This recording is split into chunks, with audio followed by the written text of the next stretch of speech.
Welcome to Thinner Peace and Menopause and Beyond. This is Dr. Deb Butler, Master Life and Weight Coach, and as always, your coach. Today is episode number 140, and I want to talk to you about how you talk to yourself. And you know this is called self-compassion, and I can't think of a better time than during this season for you to learn this as an expert. Stay tuned.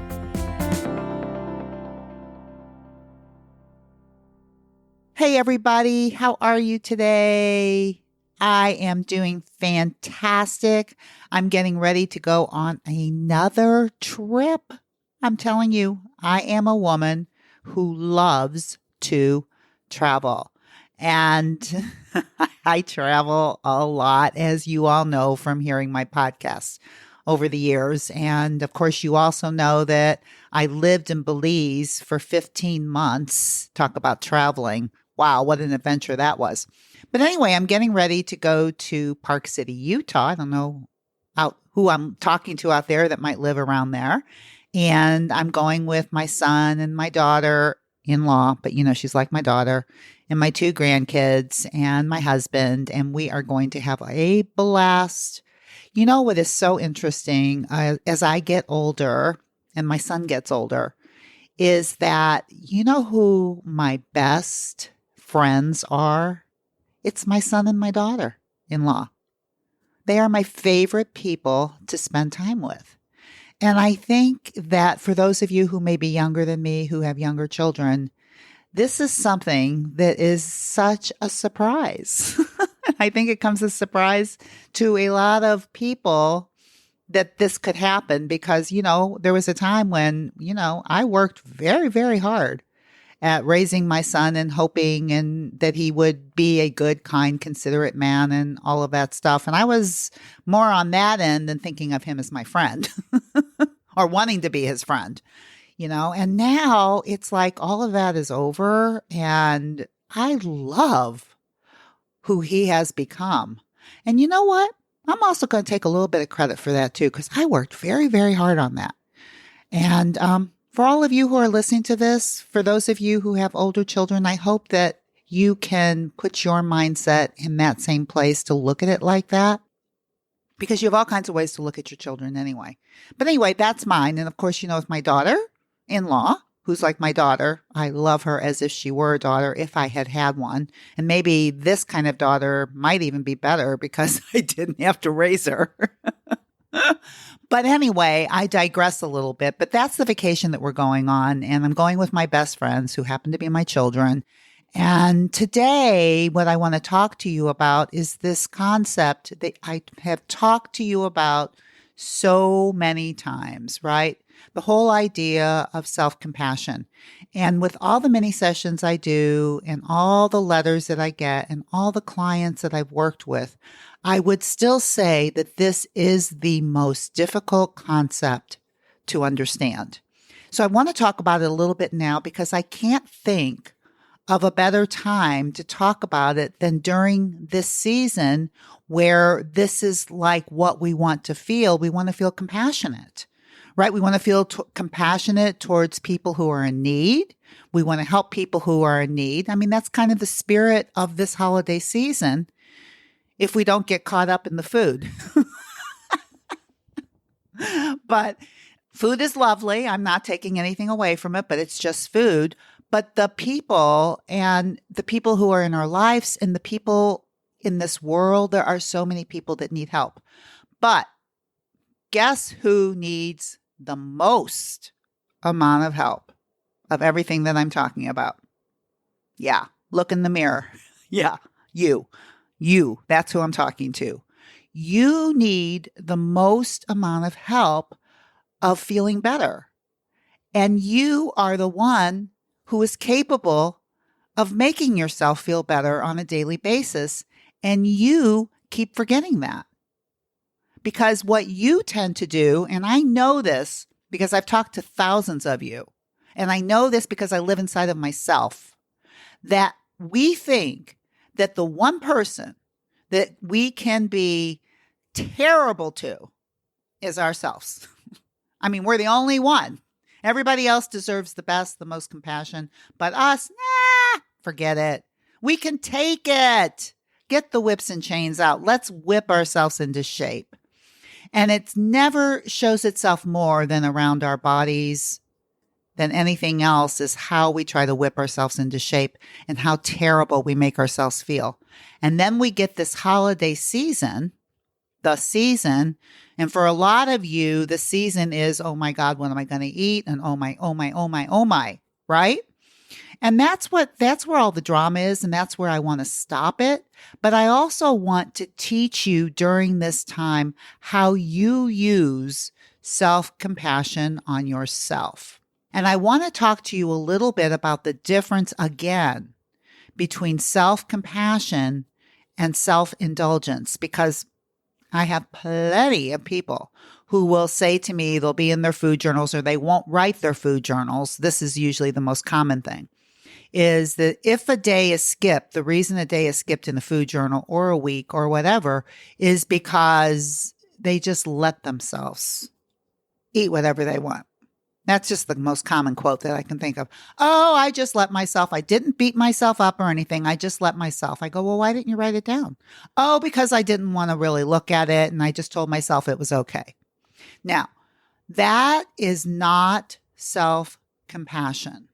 That is self-indulgence. And the difference between the two is self-indulgence is you're not taking into your own mind your own emotional well-being and physical well-being.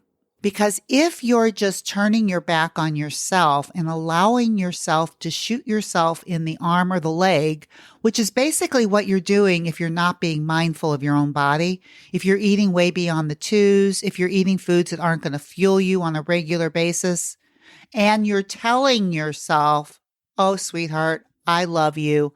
I'm not going to beat you up. That's okay. I mean, can you imagine taking can I imagine taking my grandson, my 4-year-old grandson or my 2-year-old granddaughter and just telling them, hey guys, I love you so much. I'm just going to go upstairs and close the door and I'm just going to let you do whatever you want. Can you imagine? Let me tell you what, with these two kids right now, if I turn my back for 5 minutes, they're into something that potentially could kill them. I'm serious. And yet, this is what we do to ourselves. We might do it for a day. We might do it for a meal. We might do it for a week. We might do it for a year. We might have done it our whole lifetime. That is very different. So during this season, when you're going to a party or you're doing whatever you're doing, I want you to notice that what I want you to want for yourself is emotional well-being and physical well-being. And I want you to decide how you can give that to yourself. Now, I understand that sometimes things happen and you don't do what you want to do and you do overeat. I understand that. And I'm not telling you that I want you to get the whips and chains out and beat yourself up. Then I want you to be so kind to yourself because you understand the suffering and you understand how difficult it is not to do this, not to allow yourself to do it, but to understand how hard it is to stop it. And I'm telling you, when you use self-compassion or the certain component of self-compassion, which is called self-kindness, when you use that, what happens is you calm yourself down and you make yourself feel like you're still loved and everything is okay. And that actually makes it easier for you to reconnect to your body and to start again at the next meal. See, I think a lot of you think that, oh, if I was nice to myself after that, then I would just keep doing it, right? I would just get lazy. And actually, that's the exact opposite what will happen. But when you're in a situation and instead of using self-compassion, you use self-indulgence and you just tell yourself, oh, sweetheart, go ahead, eat the kitchen sink, no problem. I'm just going to turn my head. And of course, then later you feel terrible. All of those things, you're too full. I mean, there's no sense of physical well-being or emotional well-being no matter what, right? And that is really what we're going for. So indulging yourself will not help you. Being compassionate and being kind to yourself will always help you because it will make you feel better. And when you feel better, you will do better, right? I think you guys think that the worse I feel, the better I'll do. But if you really look at it, the worse you feel, the worse you do. And that's really true. So how do you want to use this holiday season for yourself? And I've talked about the season as basically a few days. Christmas, New Year's Eve, New Year's Day, those are the few days. And then, or Christmas Eve, Christmas, New Year's Eve, New Year's Day. And then we have all the days in between. And I would think that you could use the idea of self-compassion versus self-indulgence, and you may decide that at one of these specific meals you want to have cake or pie or whatever it is that you want to have. All you have to do is plan it ahead of time so that you're not using the most primitive part of your brain to decide what you want to eat. Because a lot of my clients just go, well, I just want to see what I feel like. Do you know what you're going to feel like? You're going to feel like these urges are going to be running around going, I want this, I want that, I want this. And what's wrong? How come everybody else can eat it and I can't? That's what's going to happen if you wait to see how you feel. But if you decide at least a day ahead of time what you actually want to do, then it's already a done deal. And if those urges start running around, then as the most compassionate adult, you can go, sweetheart, I know you want to eat the kitchen sink, but it won't give you what you want. And I know how much you want it. But we're just going to have this and you're going to love it. Whatever it is, the pie, the cake, the pasta, whatever it is. You can always eat whatever you want, right? But you just don't want to give in to urges, right? Those are very primitive. They reap the wrong effects every single time. You never get what you want when you give into urges because you never get the results that you want. Urges are very, very primitive. When you're using the smartest part of your brain or your prefrontal cortex and you're planning, then you're using the smartest part of your brain to decide what you want to do in any situation. And what's so interesting with a lot of my clients is a lot of times when they plan whatever it is that they want, and a lot of times they make a lot of planning for a lot of foods that they might not always eat, but they just plan it ahead of time. And half the time they don't even eat what they plan because when the urges are gone, they don't even care. So I really want you to think about that as you start going through this, is it possible, my darling, that I can give you what you really, really want? We can think about it. We can think about the consequences of doing it. And then we make a decision together. And whatever it is, I support you. That's totally being compassionate and kindness, as opposed to, oh, go ahead, shoot yourself in the arm and the leg and maybe the head, and we'll talk tomorrow. Self-indulgence. Don't do that. Okay, so I also, a lot of the things that I talk about when I talk about self-compassion, I love Kristin Neff, Neff, and she wrote the book, Self-Compassion, Stop Beating Yourself and Leave Insecurity Behind. I mean, do you love this title? Stop beating yourself up and leave insecurity behind, which means that as you stop beating yourself up, you actually start feeling better and more secure about yourself. Anyway, I've used this book in classes. I use it with clients, and I highly recommend that this is a great book that you read now during this time and use Christmas Day, Christmas Eve, New Year's Day, parties and celebrations as teachers to help you decide, do you want to indulge yourself or do you want to be self-compassionate with yourself? Do you want to be kind to yourself or not? And I'm telling you, every single time, if you decide on the kindness, not only will you do more good things for yourself, but you will feel better too. And that's really what I want for you during this season is more than I want you to help other people. I want you to help yourself feel better and feel good, because this is what I know for sure. The better you feel and the more filled up you are, the better you can treat and take care of all of those are around you, because you're coming from a place of fullness, a full well. You're all filled up. And there's nothing like that during this season than to feel full, not depleted. So I want to end this with something that Kristen Neff wrote in her book. And it's about self-compassion, but it makes me laugh. And I want you to really think about this as we're going through the season. And I just want you to think about this in terms of your life. This is what she says. Everybody makes mistakes at one time or another. It's a fact of life. And if you think about it, why should you expect anything different? Where is that written contract you signed before birth, promising that you'd be perfect, that you'd never fail, and that your life would go absolutely the way you want it to?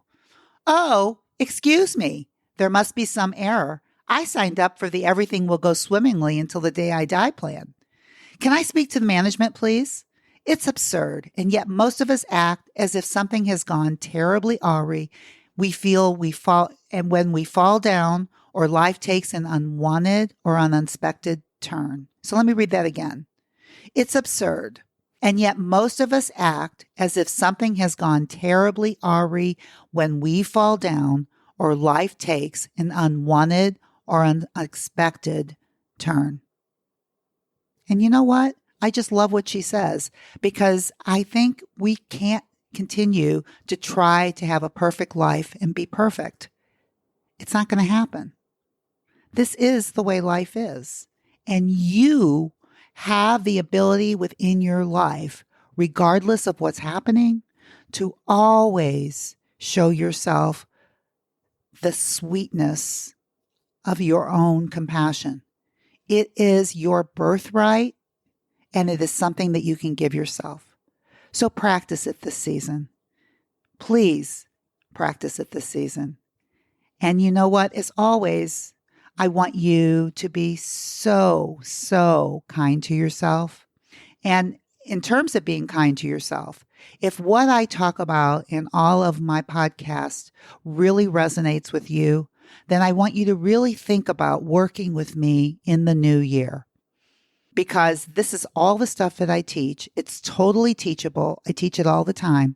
And if you're one of those women who need to be taught this, then I want to highly encourage you to talk to me about my customized individual program that I offer.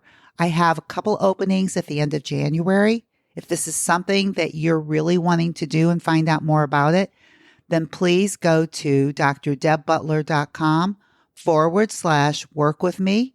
You can set up a 30-minute mini session. We can talk about this, and I can tell you why this might be the best thing that you will ever do for yourself. So, have a beautiful day today, and I'll talk to you next week. Bye-bye. I hope you enjoyed this podcast with my wife, Dr. Deborah. I've enjoyed working with her and living with her. That's right, we work and live together for 40 years, more than 40 years. It's amazing how time flies. And it's been like a little tree growing in the yard, and now it's a big tree, our love.